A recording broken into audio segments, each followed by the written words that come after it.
Assalamualaikum warahmatullahi wabarakatuh. Selamat pagi sahabat muslim yang dicintai Allah. Pagi ini kami kembali menyajikan embun-embun ilmu yang terpendam dalam luasnya ajaran Islam. Segala puji bagi Allah Ta'ala, Tuhan semesta alam. Dialah yang maha mengetahui isi hati, maha memahami air mata yang tak terucap, dan maha lembut kepada hambanya meski hamba itu sering melukai dirinya sendiri dengan dosa. Sholawat dan salam semoga senantiasa tercurahkan kepada junjungan kita, baginda Nabi Agung Muhammad SAW, kepada keluarga beliau, para sahabatnya, serta seluruh umat yang mengikuti sunnahnya hingga hari kiamat. Sahabat hijrah yang dirahmati Allah, pernahkah engkau bertanya dalam hatimu, kenapa Allah membiarkanku jatuh sejauh ini? Kenapa Allah tidak langsung menolongku sebelum aku terjerumus? Kalau Allah Maha Pengasih, mengapa aku dibiarkan hancur? Pertanyaan-pertanyaan ini tidak keluar dari hati yang sombong. Ia keluar dari hati yang lelah, hati yang terluka, hati yang sebenarnya ingin kembali, namun merasa terlalu kotor untuk pulang. Saudaraku yang dimuliakan Allah, tidak setiap kejatuhan adalah tanda Allah membenci. Tidak setiap dosa adalah bukti Allah meninggalkan. Allah berfirman, dan Allah hendak menerima taubat kalian. Al-Quran Surah An-Nisa ayat 27. Ayat ini turun bukan karena orang suci, ia turun karena hamba yang jatuh. Para ulama menjelaskan, terkadang Allah membiarkan seseorang hamba jatuh agar hancur kesombongannya, karena ada hati yang tidak bisa tunduk kecuali setelah remuk. Rasulullah SAW bersabda, seandainya kalian tidak berbuat dosa, niscaya Allah akan mengganti kalian dengan kaum yang berbuat dosa, lalu mereka beristighfar dan Allah mengampuni mereka. Hadis riwayat Muslim. Hadis ini bukan pembenaran maksiat, ini penjelasan tentang rahmat Allah.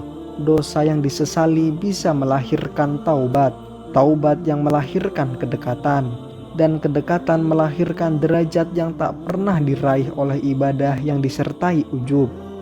Imam Ibnu Qayyim rahimahullah berkata, seringkali Allah membuka pintu kehinaan agar hamba mengenal pintu kemuliaan. Allah mendidik dengan cara yang tidak selalu kita pahami. Ada penjelasan yang tidak bisa diajarkan lewat ceramah, ia hanya bisa diajarkan lewat luka. Nabi SAW bersabda, penyesalan adalah taubat. Hadis riwayat Ibnu Majah, hadis sahih. Jika hari ini engkau menyesal, jika hatimu sakit karena dosa, ketahuilah itu tanda imanmu belum mati. Allah Ta'ala berfirman dalam hadis qudsi, wahai anak Adam, jika engkau datang kepadaku dengan dosa sepenuh bumi, lalu engkau menemuiku tanpa menyekutukanku dengan apapun, niscaya aku datang kepadamu dengan ampunan sepenuh bumi pula. Hadis riwayat Tirmizi.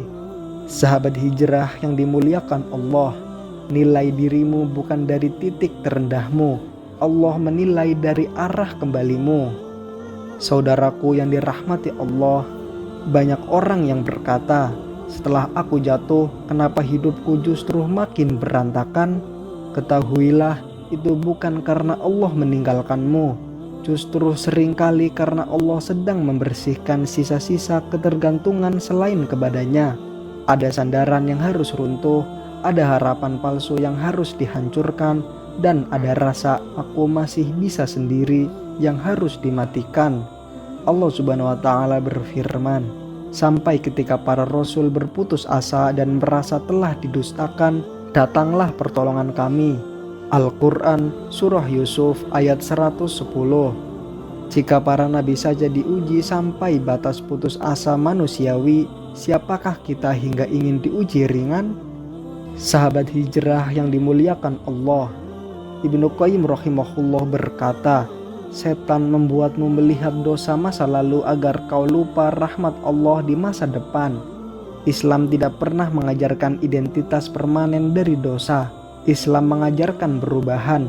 Umar bin Khattab radhiyallahu anhu pernah memerangi Islam, namun setelah taubatnya, langit seakan bersaksi atas keadilannya. Taubat yang ditunda adalah kehancuran perlahan. Allah Ta'ala berfirman, taubat bukan menunggu suci, taubat adalah jalan menuju suci. Setan menipumu dengan kalimat, nanti saja kalau sudah pantas. Padahal kematian tidak menunggu kepantasan. Rasulullah SAW bersabda, sungguh Allah lebih gembira dengan taubat hambanya daripada seseorang yang menemukan kembali untanya yang hilang di padang pasir. Hadis riwayat Muslim. Bayangkan, Allah yang Maha Agung bergembira karena satu air matamu. Sahabat hijrah yang dirahmati Allah, para ulama menyebutkan tanda-tanda taubat telah diterima.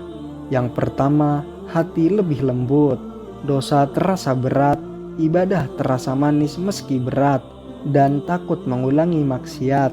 Jika itu mulai terasa, bersyukurlah, Allah sedang membuka pintu. Saudaraku yang dimuliakan Allah, jalan pulang itu panjang, jangan dilalui sendirian. Cari majelis ilmu, cari lingkungan yang soleh, karena iman itu menular, begitu juga futur. Jika engkau jatuh lagi, jangan berhenti pulang. Ali bin Abi Thalib radhiyallahu anhu berkata, jangan tinggalkan doa hanya karena belum dikabulkan. Allah melihat perjuangan, bukan hanya hasilnya. Sahabat hijrah yang dimuliakan Allah, ada fase dalam hidup ketika semua pintu terasa tertutup, doa seakan menggantung, usaha seakan sia-sia, manusia yang dulu dekat satu persatu menjauh.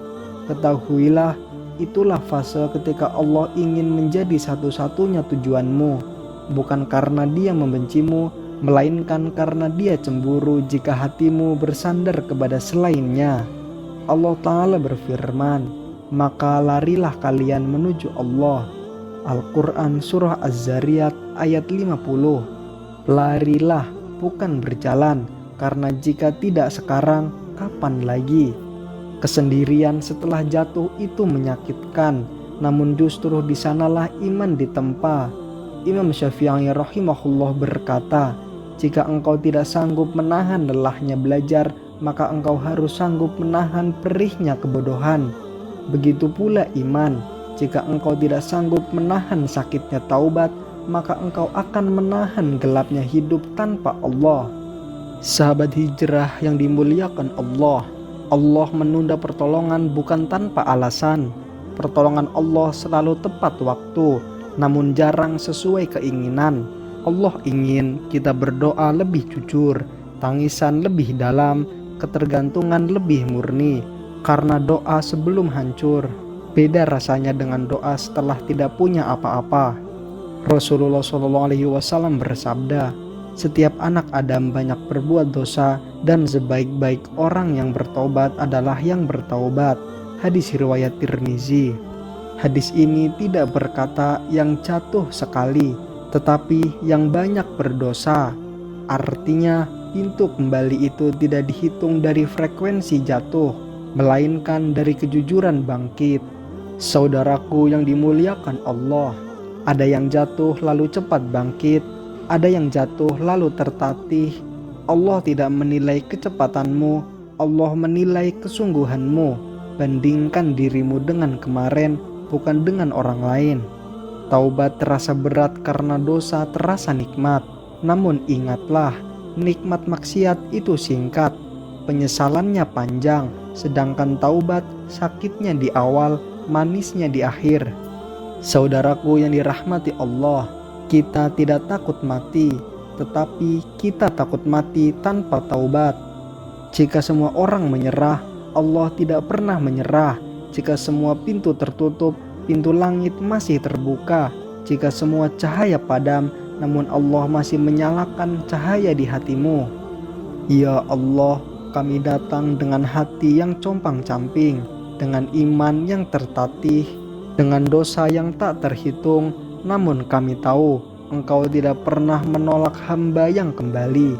Jika hari ini kami jatuh, jangan biarkan kami betah di bawah. Jika hari ini kami menangis, jangan biarkan air mata ini sia-sia. Tuntunlah kami kembali kepadamu, kuatkanlah kami hingga akhir hayat. husnul khotimah adalah harapan terakhir kami. Rabbana la tuzigh qulubana ba'da idh hadaitana wa hab lana min ladunka rahmah. Amin amin ya rabbal alamin. Nah pemirsa, sampai di sini akhir perjumpaan kita hari ini. Semoga Allah Ta'ala memberikan kita rahmat dan hidayahnya. Terima kasih atas perhatian Anda. Akhir kata, wassalamualaikum warahmatullahi wabarakatuh.